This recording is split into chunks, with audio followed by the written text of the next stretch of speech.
Hi everyone. तो आज हम डेंटल कास्टिंग एलॉय देखेंगे, जिसमें सबसे पहले हम डेफिनेशन देखेंगे, फिर उसके फंक्शंस और वर्किंग कैरेक्टरिस्टिक्स देखेंगे, बेसिकली आइडियल प्रॉपर्टीज, फिर उसका क्लासिफिकेशन देखेंगे, फिर फोकस करेंगे गोल्ड एलॉयज पे, उनका हीट ट्रीटमेंट और लो गोल्ड एलॉयज, फिर हम सिल्वर पैलेडियम एलॉय देखेंगे और बेस मेटल एलॉयज देखेंगे, और उसके बाद टाइटेनियम एंड टाइटेनियम एलॉय को देखेंगे। तो सबसे पहले डेंटल कास्टिंग एलॉयज होते क्या है? तो हमको जब भी पेशेंट को एक क्राउन या प्रोस्थेसिस देना होता है, उसके लिए जो भी मेटल हम यूज करते हैं उसको हम कहते हैं डेंटल कास्टिंग एलॉय, या जो भी मिक्सचर ऑफ मेटल हम यूज करते हैं उसको हम कहते हैं dental casting alloy.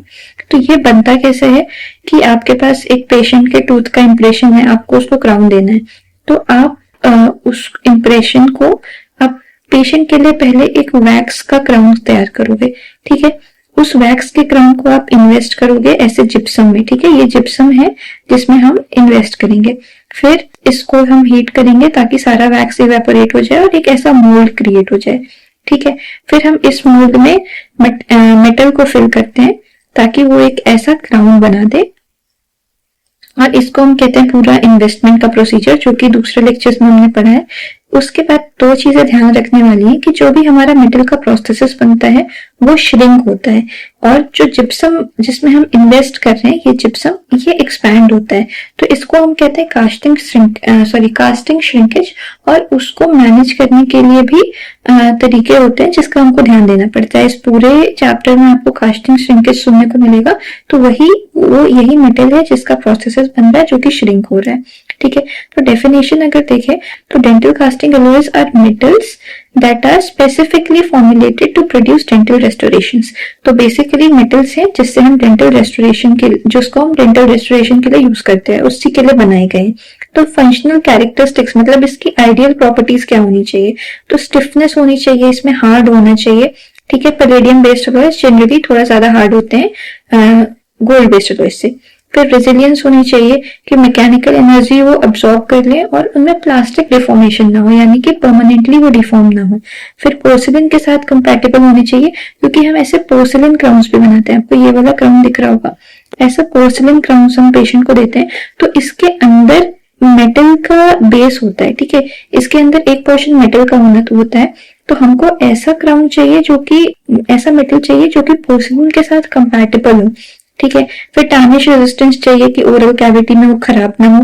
Fatigue resistance चाहिए, अगेन की रिपीटेड वो प्रेशर झेल पाए और डिफॉर्म ना हो। सैग रेजिस्टेंस चाहिए, सिमिलर चीज है, प्लास्टिक डिफॉर्मेशन और क्रीप फ्लो को रेजिस्ट करना चाहिए। और फिट हमको चाहिए कि एक्यूरेट वो प्रोसेसेस बना के दे।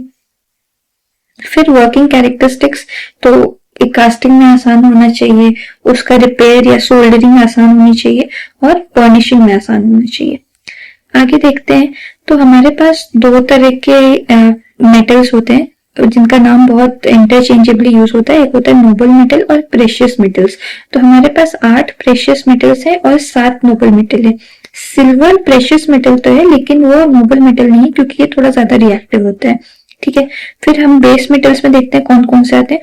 तो बेस मेटल की वैल्यू थोड़ी कम होती है नोबल मेटल्स से, फिजिकल प्रॉपर्टी इनकी बेटर होती है। तो ये मैकेनिकल फीचर्स प्रोवाइड करते हैं हमारे कास्टिंग एलॉय को, और ये प्रोटेक्ट भी करते हैं जो हमारे एक्सपेंसिव मेटल्स होते हैं उनको पैसिवेशन से, यानी कि वो सारे रिएक्शन अपने ऊपर ले लेते हैं, वो नोबल मेटल्स को नहीं अफेक्ट होने देते हैं। ठीक है, इसका एग्जाम्पल क्या होता है? कोबाल्ट, क्रोमियम, निकल, ये सारे बेस मेटल एलॉय में आते हैं।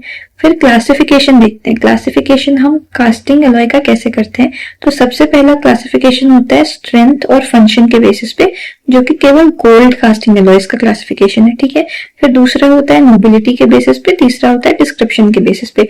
डिस्क्रिप्शन वाला सबसे इंपॉर्टेंट है, इस पे जनरली क्वेश्चंस आते हैं, और गोल्ड कास्टिंग एलॉयज भी बहुत इंपॉर्टेंट है। ये गोल्ड कास्टिंग एलॉय पे जब क्वेश्चन आता है, जो कि मोस्टली क्वेश्चन उसी पे आते हैं, उसमें पूछते हैं।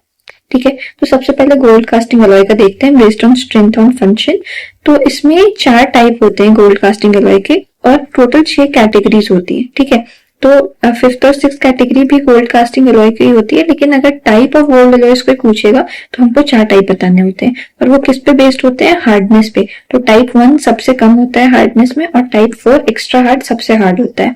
क्योंकि ये इतना हार्ड है, उसके बेसिस पे इनके यूज वेरी करते हैं। तो टाइप 1 को हम यूज करेंगे स्मॉल इनले में और टाइप 3 और 4 कैविटी में। फिर हम इसको 3/4 क्राउन में यूज करते हैं सेकेंड वाले को।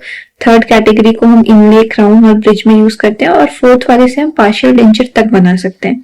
ठीक है, टाइप 3 और 4 एज हार्डन हो सकता है, जो कि क्या होता है हम बाद में डिस्कस करेंगे।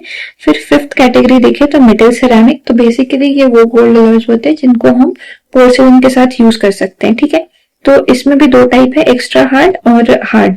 ठीक है, तो हार्ड वाला यूज होता है शॉर्ट स्पैन ब्रिजेस में और एक्स्ट्रा हार्ड यूज होता है लॉन्ग स्पैन ब्रिजेस में। फिर सिक्स टाइप होता है रिमूवेबल पार्शियल डेंचर को बनाने में, जिसमें हम यूज करते हैं। तो ये सबसे हार्ड होता है इन सब में से। फिर देखते हैं बेस्ड ऑन मोबिलिटी। ठीक है, तो बेस्ड ऑन मोबिलिटी अगर हमारे पास नोबल मेटल 60% से ज्यादा है और उसमें भी गोल्ड 40% से ज्यादा है तो उसको हम कहते हैं हाई नोबल। ठीक है, अगर हमारे पास नोबल मेटल 25% से ज्यादा है तो इसको कहते हैं नोबल, और अगर 25% से कम है तो इसको कहते हैं बेस मेटल। इसके अलावा 3-4 क्लासिफिकेशंस और होते हैं। एक यूज पे बेस्ड होता है कि उसको इनले में यूज कर रहे हैं या क्राउन और ब्रिज में यूज कर रहे हैं। फिर होता है मेजर एलिमेंट पे बेस्ड कि उसमें गोल्ड ज्यादा है या पैलेडियम ज्यादा है। फिर होता है नंबर ऑफ एलिमेंट्स, तो हमने कितने मेटल्स यूज किए हैं, 2 मेटल यूज किए हैं तो बाइनरी, 3 यूज किए हैं तो टर्नरी, ऐसे। और फिर एक क्लासिफिकेशन होता है कि हमारे मेजर 3 मेटल कौन से यूज हुए। तो जैसे अगर गोल्ड, पैलेडियम, सिल्वर यूज हुआ है तो ये एक कैटेगरी होती है। फिर आते हैं डिस्क्रिप्शन पे बेस्ड, जो कि सबसे इंपॉर्टेंट क्लासिफिकेशन है। इसमें 3 कैटेगरीज हैं। ठीक है, पहला होता है जो कि क्राउन और ब्रिज बनाने में यूज होता है। दूसरा है जो मेटल सेरामिक यानी पोर्सिलिन के साथ यूज होता है। और तीसरा है जो कि आरपीडी बनाने में यूज होता है। ठीक है, तो क्राउन एंड ब्रिज बनाने में कौन से हम 2 तरह के मेटल यूज कर सकते हैं, एक तो नोबल मेटल, एक बेस मेटल। ठीक है, नोबल में हम क्या यूज करेंगे, एक या तो गोल्ड बेस्ड यूज कर सकते हैं या नॉन गोल्ड बेस्ड यूज कर सकते हैं। तो गोल्ड में केवल टाइप 3 और 4 यूज होता है क्योंकि वही दोनों हार्ड है, या फिर हम लो गोल्ड अलॉय यूज कर सकते हैं। और नॉन गोल्ड में सिल्वर पैलेडियम अलॉय यूज होता है। फिर बेस मेटल में हम क्या यूज कर सकते हैं, कोई भी निकल बेस्ड अलॉय या कोबाल्ट बेस्ड अलॉय यूज हो सकता है क्राउन एंड ब्रिज बनाने के लिए। फिर दूसरी कैटेगरी है मेटल सेरामिक अलॉय, कौन से अलॉयज को हम पोर्सिलिन के साथ यूज कर रहे हैं। तो इसमें भी एक कैटेगरी नोबल मेटल्स की है, एक बेस मेटल्स की है। नोबल मेटल्स में 5 टाइप के हैं, 5 टाइप के अलॉयज हैं जो कि हम यूज कर सकते हैं। तो इसको याद रखने के लिए आप क्या यूज कर सकते हो, आप ऐसे 1 to 5 नंबरिंग कर लो। यहाँ पे मैं लिखती हूँ 1 to 5, 1 2 3 4 5। ठीक है, अब गोल्ड आप देखिए कहाँ पे यूज हो रहा है। गोल्ड यूज हो रहा है 1 2 3 जगह पे गोल्ड यूज हो रहा है। तो सबसे पहले गोल्ड गोल्ड एक, फिर छोड़ देना और गोल्ड। ठीक है, फिर देखिए पैलेडियम कहाँ पे यूज हो रहा है, 1 2 3 और 4। ठीक है, तो आपको पैलेडियम कहाँ पे करना है, 1 2 3, फोर्थ पे छोड़ देना है पैलेडियम को और फिर चौथा। ठीक है, गोल्ड को तीसरे पे छोड़ना है, पैलेडियम को चौथे पे छोड़ना है। उसके बाद तो फिफ्थ कैटेगरी आपकी है हाई पैलेडियम की। तो एक कैटेगरी तो ऐसे ही बन गई। फिर आपको देखना है कि सिल्वर कहाँ कहाँ पे यूज हो रहा है। तो सिल्वर 1 2 3 जगह पे सिल्वर यूज हो रहा है। ठीक है, तो फिर ऐसे ही आपको सिल्वर पहले पे छोड़ना है, सिल्वर सिल्वर और यहाँ पे सिल्वर। ठीक है, तो पहले वाले पे एक आपको एक्स्ट्रा प्लैटिनम याद रखना है कि यहाँ पे आप प्लैटिनम डालोगे। तो ऐसे करके आप ये पांचों कौन से अलॉयज हैं इसको याद रख सकते हो।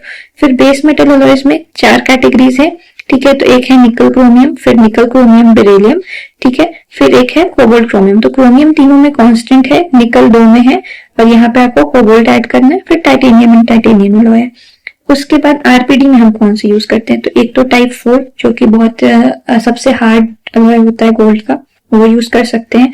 फिर cobalt chromium, nickel chromium, cobalt chromium, nickel, जितने भी कोबाल्ट क्रोमियम से एसोसिएटेड अलॉयज हैं वो सब titanium and titanium alloy, similar to base metal alloy यहाँ के। अभी देखते हैं गोल्ड मेटल अलॉयज, जिनको हाई नोबल अलॉय भी कहते हैं। वो कैसे बनते हैं, वो कहाँ पे यूज होते हैं। तो गोल्ड के साथ साथ हम और कौन से मेटल यूज करते हैं वो जानना जरूरी है, क्योंकि गोल्ड अकेले वो उतनी सफिशिएंट मैकेनिकल प्रॉपर्टीज नहीं दे सकता है। तो हम ये सारे एक्स्ट्रा बेस मेटल्स ऐड करते हैं। क्यों, ये फिजिकल और मैकेनिकल प्रॉपर्टीज को एनहांस करते हैं, कॉस्ट को डिक्रीज करते हैं।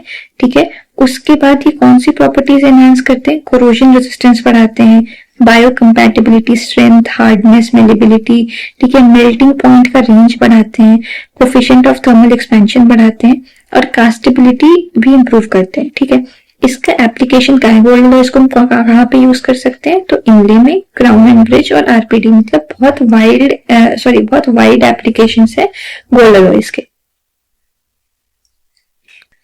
अब कॉम्पोजिशन देखते हैं। तो हमने गोल्ड अलॉयज में देखा था कि 4 टाइप होते हैं। ये चारों टाइप हार्डनेस के बेसिस पे बनते हैं और वो हार्डनेस वेरी कैसे करता है, क्योंकि इनका कॉम्पोजिशन वेरी करता है। तो पहले टाइप में जो सबसे वीक है उसमें सबसे ज्यादा गोल्ड है 83%, और ये गोल्ड खटते खटते चौथे टाइप में आ जाता है 69% पे। ठीक है, फिर कॉपर का अगर कॉम्पोजिशन देखेंगे तो टाइप 1 और 2 में लो कॉपर है, 6 और 7% है, लेकिन टाइप 3 और 4 में 9 और 10% है, जिसकी वजह से इनकी एज हार्डनिंग हो सकती है और टाइप 1 और 2 की एज हार्डनिंग नहीं हो सकती है। फिर सिल्वर देखेंगे तो सिल्वर का कॉम्पोजिशन ऊपर टाइप 1 में कम है, 10 है, फिर टाइप 2 में सबसे ज्यादा है, 14 है, टाइप 3 में 11 है और टाइप 4 में 12.5 है। ठीक है, पैलेडियम लगभग कांस्टेंट जाता है नीचे, टाइप 3 और 4 में ज्यादा है, टाइप 1 और 2 में कम है। तो ये कॉम्पोजिशन याद रखना हेल्प करेगा। मेन इसमें गोल्ड, कॉपर और सिल्वर का कॉम्पोजिशन आपको याद रखना चाहिए। तो गोल्ड के फंक्शन क्या क्या है गोल्ड कास्टिंग अलॉय में, तो सबसे पहले tarnish and corrosion resistance provide करता है, नोबल मेटल है, रिएक्ट कम करेगा, डक्टाइल और मैलेबल बहुत होता है। फिर कॉपर का क्या काम है, कॉपर हार्डनर है, पूरे मेटल को हार्डनेस प्रोवाइड करता है, मेल्टिंग पॉइंट और डेंसिटी कम करता है। मेल्टिंग पॉइंट कम करना क्यों जरूरी है, क्योंकि कम टेम्परेचर पर मेल्ट होगा तो आपको हीट कम प्रोड्यूस करनी पड़ेगी, कॉस्ट कम होता है। ठीक है, रेडिश कलर प्रोवाइड करता है, एज हार्डनिंग में हेल्प करता है, लेकिन टार्निश और कोरोजन से रेजिस्टेंस कम कर देता है, यानी कि वो टार्निश और कोरोजन के प्रति ज्यादा टार्निश और कोरोजन हो सकता है आपका कास्टिंग अलॉय, तो ये रेजिस्टेंस कम कर देता है, तो इसीलिए कॉपर लेस देन 16% होना चाहिए। फिर सिल्वर देखते हैं, सिल्वर क्या करता है, अलॉय को व्हाइटन करता है। ठीक है, तो येलोइश कलर थोड़ा कम करता है, रेडिश कलर कॉपर का भी कम करता है, व्हाइटन कर रहा है, तो स्ट्रेंथ और हार्डनेस बढ़ाता है और टार्निश रेजिस्टेंस एक कम करता है, तो ये एक डीमेरिट है सिल्वर का भी। ठीक है, प्लैटिनम ये कोरोजन रेजिस्टेंस बढ़ाता है, मेल्टिंग पॉइंट को बढ़ा रहा है, ये तो not a very good thing, लेकिन व्हाइटनिंग इफेक्ट भी दे रहा है और ग्रेन साइज को डिक्रीज कर रहा है। तो ग्रेन साइज कम होना क्यों जरूरी है वो आगे देखेंगे। फिर है पैलेडियम, पैलेडियम क्या करता है, सिमिलर प्रॉपर्टीज है इसके प्लैटिनम जैसे ही, बस सस्ता है, तो इट इज इसका मेन काम है कि कॉस्ट को रिड्यूस कर रहा है। जिंक, जिंक बहुत इंपॉर्टेंट है, ये है O2 स्कैवेंजर। सिल्वर लगभग हर अलॉय में यूज होता है और सिल्वर क्या होता है कि वो मेल्ट होते वक्त बहुत सारा O2 एब्जॉर्ब कर लेता है, फिर जब वो हार्ड हो रहा होता है तो वो यही O2 छोड़ता है, जिसकी वजह से वॉइड्स बन जाते हैं।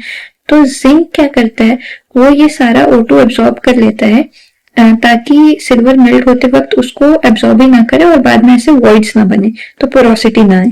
ठीक है, इंडियम देखते हैं, इंडियम का भी सिमिलर काम है, जिंक जैसा ही काम करता है, टार्निश नहीं होता है और कहीं कहीं पे ये जिंक से ज्यादा यूज होता है कुछ सर्टेन अलॉयज में।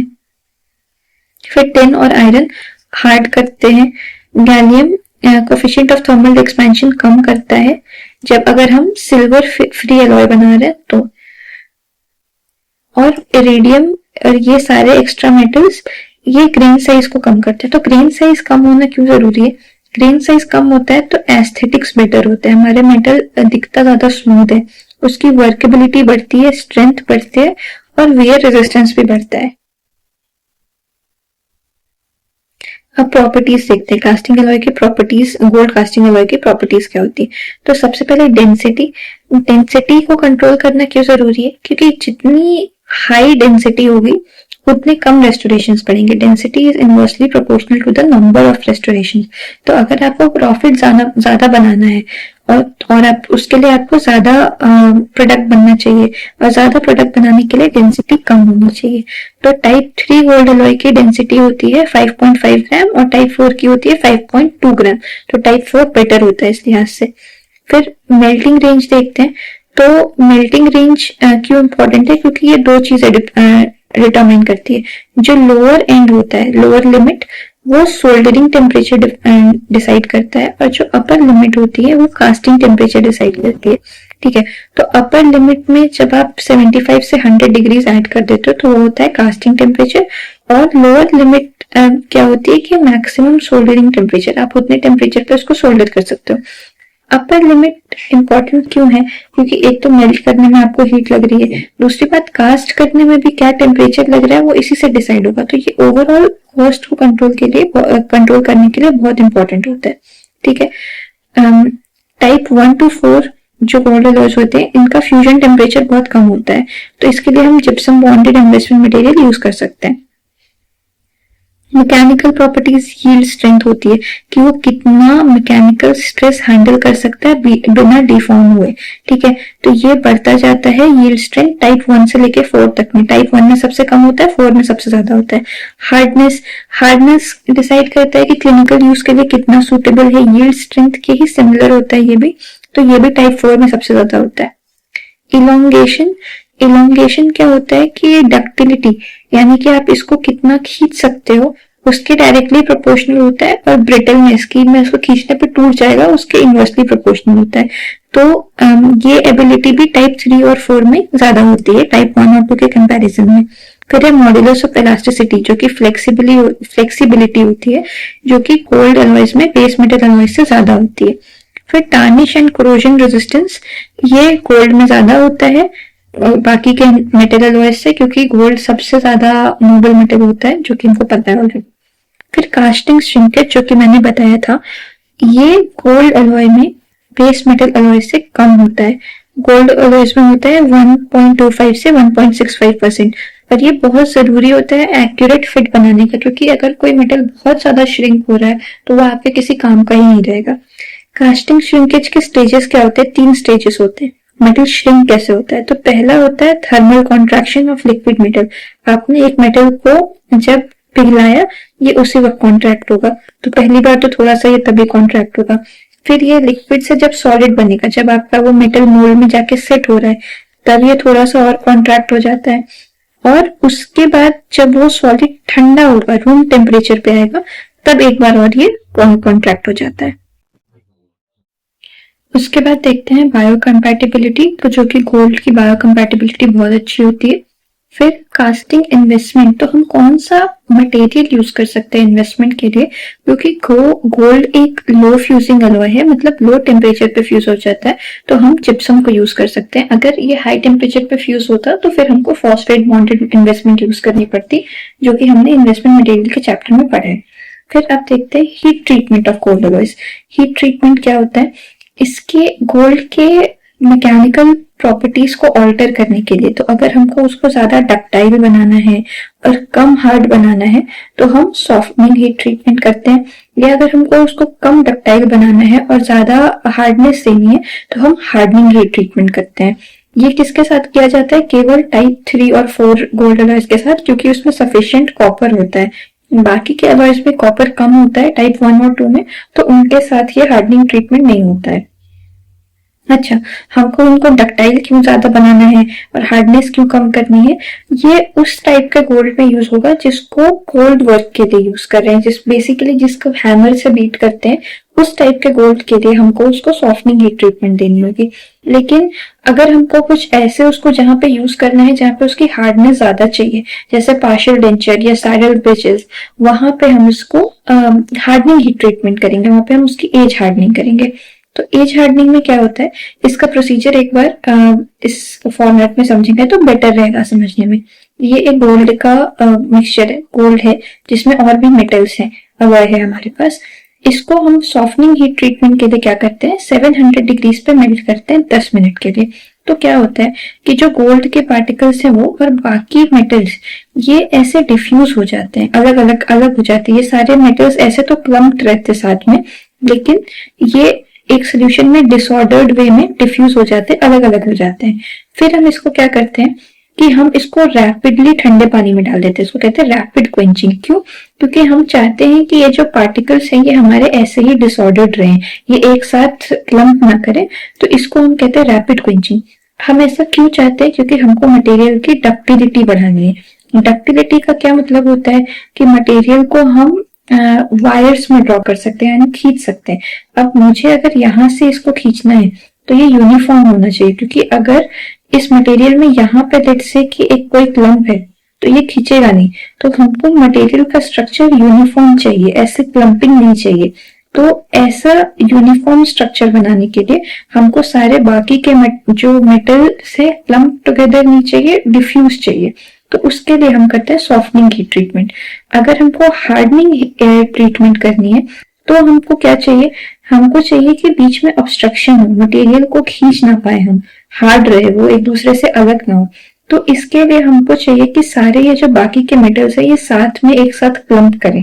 ठीक है, तो हम उसके लिए पहले सॉफ्टनिंग हीट ट्रीटमेंट करते हैं, हार्डनिंग, एज हार्डनिंग के लिए भी।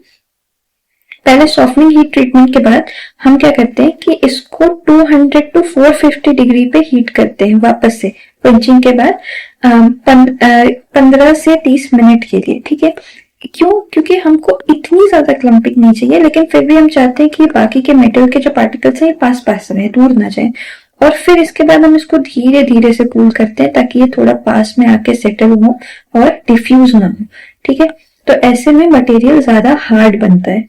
अभी इसका सिग्निफिकेंस क्या है, अगर एक बार पूरी डिटेल्स पढ़ें तो softening heat treatment electric furnace में डालते हैं 700 डिग्रीज के लिए। ठीक है, ये सबसे पहला क्या होता है, immediate phase two disordered solid solution.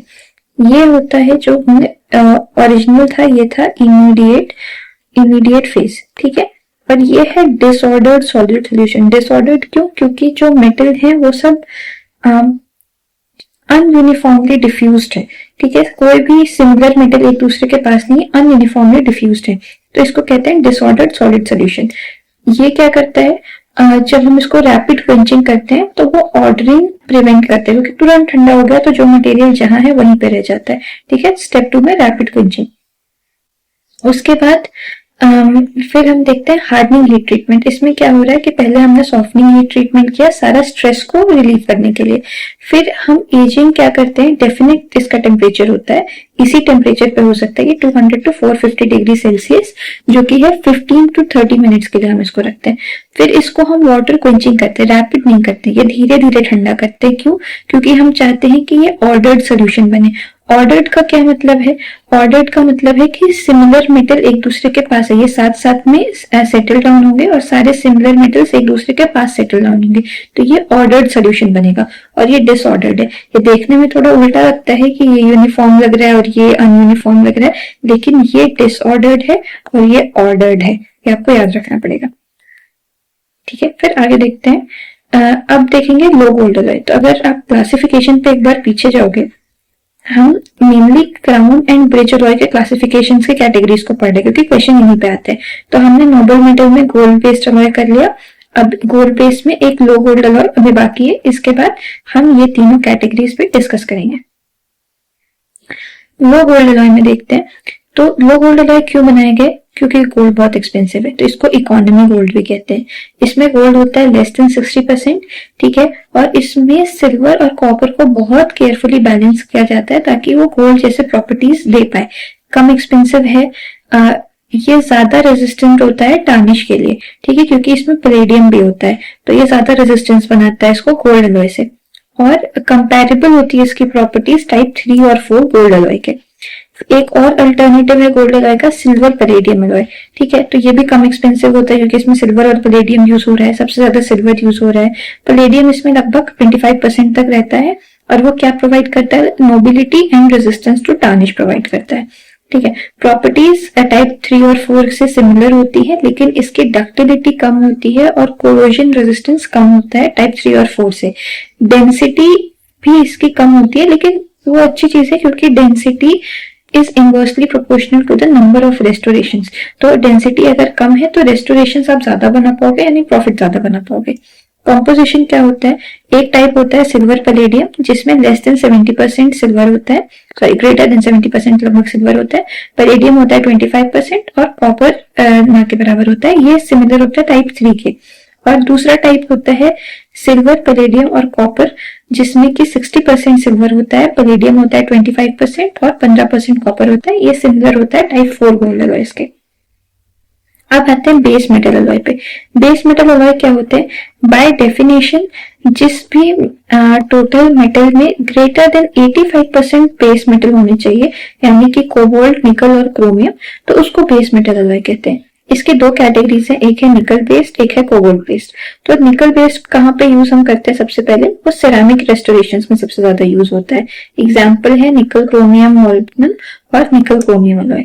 इसकी प्रॉपर्टीज क्या है? तो सबसे पहले इसकी बायोलॉजिकल प्रॉपर्टी पे क्वेश्चन आता है कि निकल एलर्जिक रिएक्शन करता है, ठीक है, लंग कैंसर कर सकता है ज्यादा एक्सपोजर पे, और बेरिलियम डर्मेटाइटिस करता है अगर इनहेल हो गया, तो बेरिलिसिस करता है जिससे ग्रैनुलोमा ऑफ लंग होता है, ठीक है। तो ये एक इसका बायोलॉजिकल कंसिडरेशन है। इसके लिए यूज करते वक्त जब भी जो भी लोग इसके प्रोडक्शन में इन्वॉल्व होते हैं उनको वेंटिलेशन उनके पास प्रॉपर होनी चाहिए और मास्क होने चाहिए। फिर केमिकल क्या प्रॉपर्टीज है इसकी? तो ये ऑक्साइड लेयर फॉर्म करता है जो कि टार्निश को प्रिवेंट करता है। तो आपके पास एक मेटल है, ये खुद पे ऑक्साइड लेयर फॉर्म कर लेगा ऊपर, ताकि अंदर का मेटल टार्निश ना हो, ठीक है। मेल्टिंग रेंज इसकी इतनी है। Coefficient of thermal expansion ceramics से मैच नहीं करता है, तो वो बहुत अच्छी बात नहीं है, क्योंकि आप इसको यूज कर रहे हो अगर सिरेमिक्स के साथ, तो इसका coefficient of thermal expansion similar होना चाहिए, लेकिन ये मैच नहीं करता, तो वो थोड़ा सा डिसएडवांटेज आता है। फिजिकल प्रॉपर्टीज देखते हैं, तो डेंसिटी वेरी करती है डिपेंडिंग ऑन आप कहाँ पे इसको यूज कर रहे हो या कौन सा मेटल यूज कर रहे हो। हार्डनेस है, हार्ड है सफिशिएंटली, यील्ड स्ट्रेंथ सेटिस्फैक्टरी रहती है। मॉड्यूलस ऑफ इलास्टिसिटी कम है, बहुत ज्यादा स्टिफ रहता है मटेरियल, ठीक है, तो उसको मैनेज करने के लिए इसकी थिकनेस बहुत कम कर दी जाती है। सैग रेजिस्टेंस हाई है, कास्टिंग श्रिंकेज हाई है, तो अगेन ये बहुत ज्यादा श्रिंक हो जाता है बनाते वक्त, तो मेटल का आपको एक्यूरेट बहुत अच्छा फिट नहीं आ पाता। और पोर्सिलिन बॉन्डिंग, तो पोर्सिलिन के साथ एक इसका थर्मल एक्सपेंशन नहीं एडजस्ट हो रहा था, लेकिन एक बहुत अच्छी बात है कि इसमें ऑक्साइड लेयर ये फॉर्म करते हैं पैसिवेशन से, तो जब अगर ये सिरेमिक का क्राउन है और ये मेटल है इसके नीचे, तो इनके बीच में बॉन्डिंग होने के लिए यहाँ पे एक ऑक्साइड की लेयर होनी चाहिए, और क्योंकि ये पैसिवेशन कर रहे हैं तो यहाँ पे एक ऑक्साइड की लेयर होती है जो कि सिरेमिक से बहुत अच्छी बॉन्डिंग प्रोवाइड करता है। ठीक है, इसके एडवांटेजेस देखते हैं। तो सबसे पहले कम एक्सपेंसिव है, टार्निश और कोरोजन रेजिस्टेंट है, डेंसिटी कम है तो ज्यादा रेस्टोरेशंस बनेंगे। उसके बाद ग्रेटर परसेंटेज ऑफ एलोंगेशन है, मतलब इसको आप ज्यादा खींच के बड़ा कर सकते हो, और कम ब्रिटल होता है ये कोबाल्ट क्रोमियम अलॉय से, ठीक है। डिसएडवांटेजेस क्या है? बहुत हाई फ्यूजन टेम्परेचर है तो ज्यादा हीट लगेगी, ज्यादा एक्सपेंसिव हो जाता है, बहुत ज्यादा ही हार्ड है, ठीक है, और हेल्थ हैजर्ड्स है जो कि बहुत मेजर डिसएडवांटेज है। दूसरा बेस मेटल अलॉय देखते हैं, कोबाल्ट क्रोमियम अलॉय, ठीक है। इसको स्टेराइड्स भी कहते हैं क्योंकि इसकी शाइनी अपीयरेंस होती है और इसमें स्ट्रेंथ और कोरोजन रेजिस्टेंस बहुत हाई होता है। कहाँ पे इसको यूज कर सकते हैं?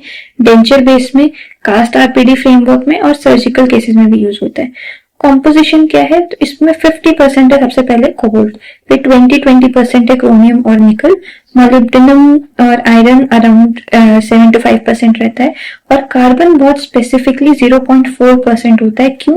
क्योंकि ये मेटल के साथ मिक्स होकर कार्बाइड बनाता है। कार्बाइड बहुत इंपॉर्टेंट है स्ट्रेंथ, हार्डनेस और डक्टिलिटी के लिए। अगर इससे ज्यादा हुआ कार्बन तो आपका मटेरियल ब्रिटल बन जाएगा, ठीक है। बाकी के मेटल्स के फंक्शन देखते हैं। तो कोबाल्ट का क्या फंक्शन है? स्ट्रेंथ और रिजिडिटी प्रोवाइड करता है, मेल्टिंग पॉइंट इंक्रीज करता है। फिर क्रोमियम कोरोजन रेजिस्टेंस प्रोवाइड करता है, लेकिन मैक्सिमम 30% आपको यूज करना है। निकल डक्टिलिटी को बढ़ाता है, और ये सारे बाकी के मेटल्स हार्डनर्स है और डीऑक्सीडाइजर्स है, ठीक है। प्रॉपर्टीज देखते हैं। प्रॉपर्टीज क्या है कि ये टाइप 4 गोल्ड अलॉय को रिप्लेस कर सकता है क्योंकि इसका कॉस्ट कम है, मैकेनिकल प्रॉपर्टीज भी लगभग सिमिलर है। डेंसिटी इसकी है हाफ ऑफ गोल्ड अलॉय, तो लाइटर है, ज्यादा रेस्टोरेशंस बनेंगे। कास्टिंग टेम्परेचर गोल्ड अलॉय से ज्यादा होता है तो उस केस में ये महंगा पड़ सकता है, ठीक है। टाइप 1 ग्रेटर देन 1300 डिग्रीज होता है और टाइप 2 लेस देन 1300 डिग्रीज होता है। तो टाइप 1 को कहते हैं हाई फ्यूजिंग, टाइप 2 को कहते हैं लो फ्यूजिंग। यील्ड स्ट्रेंथ इसकी गोल्ड अलॉय से ज्यादा है, डक्टिलिटी गोल्ड अलॉय से कम है, मॉड्यूलस ऑफ इलास्टिसिटी हाफ है गोल्ड अलॉयस की, हार्डनेस 50% हार्डर है गोल्ड अलॉयस से, टार्निश एंड कोरोजन रेजिस्टेंस, तो क्रोमियम ऑक्साइड लेयर है, पैसिव इफेक्ट तो पैसिवेशन होता है, और लेकिन अगर इसको डेंचर फिनिंग सोल्यूशन में डालते हैं तो वो स्टेन कर सकता है। कास्टिंग श्रिंकेज गोल्ड अलॉय से ज्यादा होता है इसमें, तो वो एक डिसएडवांटेज है।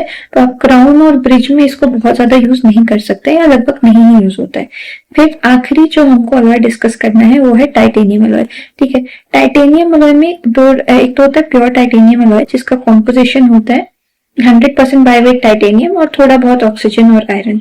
ठीक है, तो टाइटेनियम के दो टाइप होते हैं, एक होता है अल्फा टाइप, एक होता है बीटा टाइप। तो इसका स्ट्रक्चर हेक्सागोनल होता है, इसका स्ट्रक्चर बीसीसी होता है। जब 883 डिग्रीज पे हम इसको हीट करते हैं तो टाइटेनियम अल्फा टाइप से बीटा टाइप पे कन्वर्ट हो जाता है। ठीक है, इसके एडवांटेजेस क्या है? तो एक्सीलेंट बायोकम्पैटिबिलिटी प्रोवाइड करता है, गुड टार्निश रेजिस्टेंस होता है इसमें, और गुड मैकेनिकल प्रॉपर्टीज होती है। फिर डिसएडवांटेजेस अगर देखें तो बहुत हाई मेल्टिंग पॉइंट है इसका, और बहुत हाईली एक्टिव होता है जब ये बहुत हीट किया जाता है तब, नॉर्मली नहीं। इसकी वजह से और इसको फिट अफेक्ट हो सकता है, मतलब बहुत एक्यूरेट आपको ये प्रोडक्ट बना के हो सकता है कि ना दे। टाइटेनियम प्लस अदर मेटल्स, तो इसके साथ जब हम यूज करते हैं तो इसका मेल्टिंग पॉइंट गिर जाता है। तो टाइटेनियम अलॉयज में अगर और मेटल ऐड कर देते हैं तो एक मेल्टिंग पॉइंट वाला डिसएडवांटेज आप ओवरकम कर सकते हैं। ठीक है, उसके बाद कॉम्पोजिशन क्या होता है? सबसे जो कॉमनली यूज्ड अलॉयज है, एक है टाइटेनियम 30PD, तो इसमें टाइटेनियम 70% है और पैलेडियम 30% है। दूसरा है टाइटेनियम 6 एल्यूमिनियम और 4 वेनेडियम। तो 6 एल्यूमिनियम में 6% एल्यूमिनियम है, 4% वेनेडियम है और 90% टाइटेनियम है। एडवांटेजेस क्या है टाइटेनियम अलॉय के? बायोकम्पैटिबिलिटी अच्छी है, सबसे मेजर एडवांटेज होता है। बोन ग्रोथ को एग्रीवेट करता है, इसीलिए इम्प्लांट्स में ये यूज होता है। ठीक है, टार्निश और कोरोजन रेजिस्टेंस अच्छा है, गुड मैकेनिकल प्रॉपर्टीज है, स्टेबल ऑक्साइड लेयर है, डेंसिटी कम है। डिसएडवांटेजेस मेन क्या है? बहुत एक्सपेंसिव होता है टाइटेनियम, ऑक्सीजन सेंसिटिव होता है, हाई फ्यूजन टेम्परेचर होता है, तो टंगस्टन की जरूरत पड़ती है, टंगस्टन आग की जरूरत पड़ती है इन्वेस्टमेंट मटेरियल के लिए जब आप इसको यूज कर रहे होते हैं। एप्लीकेशंस देखते हैं। एप्लीकेशंस में मेटल सिरेमिक रेस्टोरेशन में यूज होता है, डेंटल इम्प्लांट में सबसे वाइडली यूज होता है, partial denture framework, complete metallic denture base और बार कनेक्टर्स में इसको यूज कर सकते हैं। तो आई होप आपको ये लेक्चर हेल्पफुल लगा होगा। Thank you.